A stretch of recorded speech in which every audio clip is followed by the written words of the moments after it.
सपना को इस मोहल्ले में आए अभी कुछ ही महीने हुए थे। सपना किसी की भी मदद करने के लिए हमेशा तैयार रहती थी, चाहे बच्चों की पढ़ाई लिखाई हो, खेल कूद हो, किसी की रसोई हो या किसी की बीमारी हो। वो निस्वार्थ भाव से हर समय तैयार रहती। सपना अत्यंत कम समय में सबके हृदय में अपनी जगह बना ली थी, किंतु उसके पीठ पीछे पूरे मोहल्ले वालों की एक ही जिज्ञासा का विषय था। उसका निजी जीवन, उसका अकेले रहना और उसका लाल रंग अर्थात उसकी मांग में भरा लाल रंग, माथे पर लाल बड़ी सी बिंदिया और उसके हाथों में लाल रंग की चूड़ियाँ। वे अक्सर अपने इन ही प्रश्नों का उत्तर तलाशने का प्रयास करती। सपना इन औरतों की जिज्ञासा, उनका उसे तिरछी नज़रों से देखना और उसके विषय में बातें करना भली भांति परिचित थी, किंतु वो हमेशा इन सब चीज़ों को नज़रअंदाज करके अपने जीवन में मस्त रहती। मोहल्लों वालों की सहमति से घूमने का एक प्रोग्राम बनाई। अब धीरे धीरे सभी बस में बैठ चुके थे। अब उसके सामने के फ्लैट वाले रोशन अभी नहीं आए थे। रोशन एकदम स्टाइलिश, किसी हीरो से कम नहीं था। मोहल्ले की सभी भाभियां उस पर जान छिड़कती थी, क्योंकि वह सभी भाभियों की बात मानता था। सब रोशन से खुलकर मजाक भी करती थी और कुछ तो बहुत चालू थी। अपना काम निकलवाने के लिए रोशन से बड़ी रसीली रसीली बातें करती थी और रोशन शर्मा जाता था। रोशन की यही सब खूबियाँ भाभियों को लट्टू बनाया था। सपना भी रोशन के आकर्षण से बच नहीं पाई। ये तो अपना दिल ही दे बैठी थी। रोशन को तो कुल्लू मनाली घूमने की सबसे ज़्यादा इच्छा थी और सबसे ज़्यादा वे ही उत्साहित थे। फिर अभी तक आए क्यों नहीं? चलो मैं ही उन्हें बुला लाती हूँ। मन ही मन सोचती हुई वो उनके घर उन्हें बुलाने चली गई। नमस्ते भाभी, वो रोशन जी की तबीयत ठीक है ना? उसने विनम्रता पूर्वक उनकी भाभी से पूछा। हाँ ठीक है। क्यों?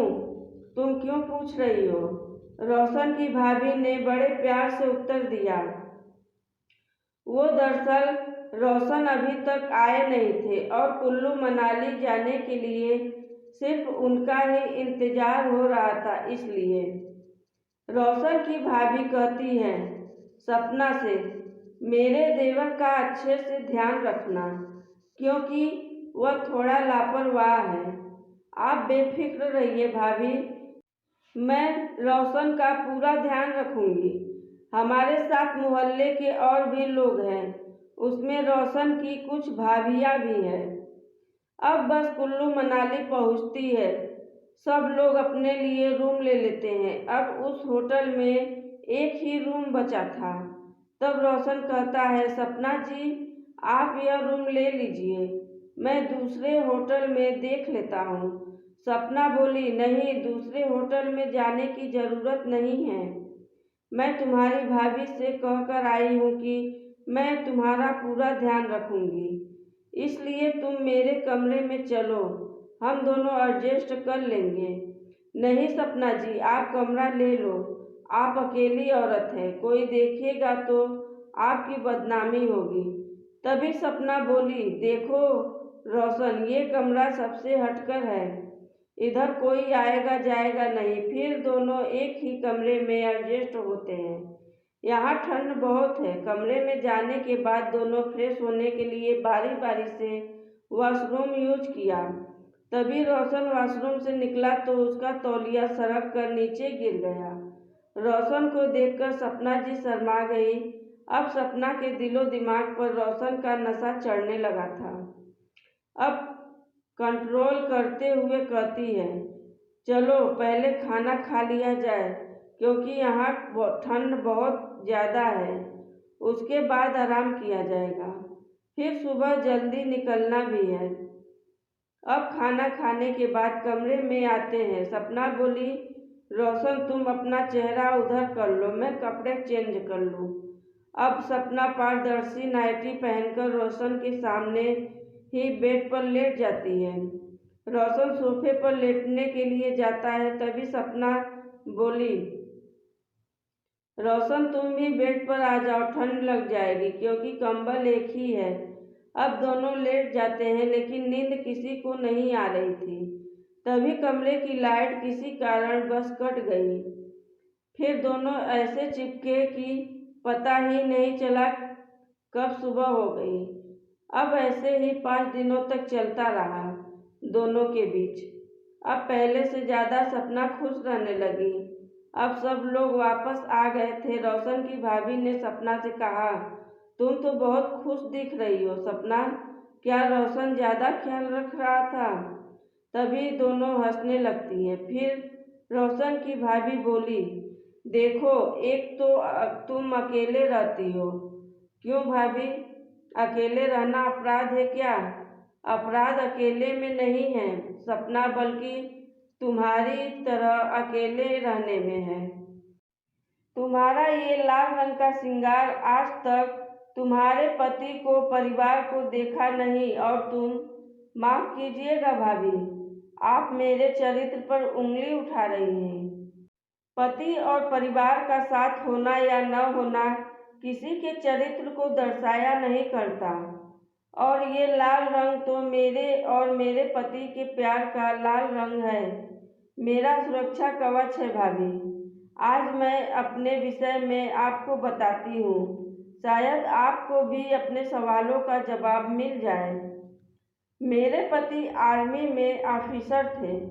शादी के कुछ दिन बाद वो सीमा पर दुश्मनों से लड़ने गए थे, और लड़ते लड़ते अपने देश के लिए शहीद हो गए थे। माँ पापा ये सदमा बर्दाश्त ही नहीं कर पाए, और ससुराल वालों ने मुझे बांझ और मनहूस कहकर सदा के लिए ससुराल से विदा कर दिया। जरिया चाहे कोई भी हो, पर मेरे भाव सदा सच्चे हैं। और रहा प्रश्न इस लाल रंग का, भाभी, समाज में एक अकेली औरत का रहना बहुत मुश्किल है। आप भी तो एक औरत हैं, ये तो आप भी भली भांति जानती हैं कि अकेली औरत लोगों के लिए भोग करने के पात्र बन जाती है। सभी उसे गंदी निगाहों से देखते हैं। ऐसे में ये लाल रंग मेरी सुरक्षा करता है, अभी भी मेरे विवाहित होने का प्रमाण बन जाता है, जिस कारण मैं सुरक्षित रहती हूँ। मुझे गर्व है भाभी कि मैं एक शहीद की विधवा हूँ। अभी भी आपको मैं चरित्रहीन लगती हूँ? यह सब बातें रोशन सुन रहा था। उसके बाद रोशन अपने घर वालों को मनाकर सपना से शादी कर लेता है। अब रोशन की भाभी बोली, सपना, अकेले ही जाओगी मार्केट कि अपने रोशन जी को साथ लेकर जाओगी? कहकर दोनों मुस्कुराने लगी। धन्यवाद।